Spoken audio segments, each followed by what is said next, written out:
The standoff in a man's driveway led to his death in 2022. His family is now suing the city of Appleton and the officer who shot him.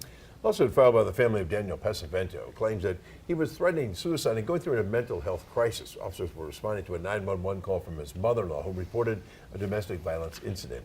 In this first alert update, Emily Riley explains what the document entails. Emily. Bill and Cami, this wrongful death lawsuit was filed last week by the estate of Daniel Pesavento, names Appleton police officer Bryce Rudebeck and the city of Appleton as the defendants. It claims the officer knew Pesavento was going through a mental health crisis and did not need to shoot him.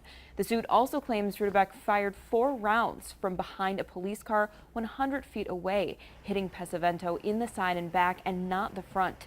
It claims that 9 seconds before the officer shot him, Pesavento had pointed the gun at his own head and had never pointed it toward law enforcement during the encounter. The file also alleges the officer was aware a nearby team was preparing to use less than lethal methods to subdue Pesavento.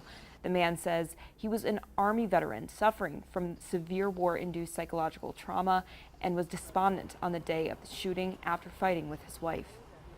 That information helps you deal effectively with it without the loss of life.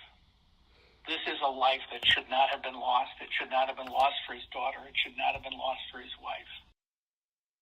In response to a request for comment, Appleton's Communications and Public Engagement Manager, Andy Anam, stated that as of this morning, the city has not been served with the lawsuit and has no additional comment.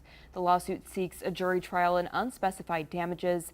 Federal court records indicate a hearing date has not yet been set. Bill and Cami.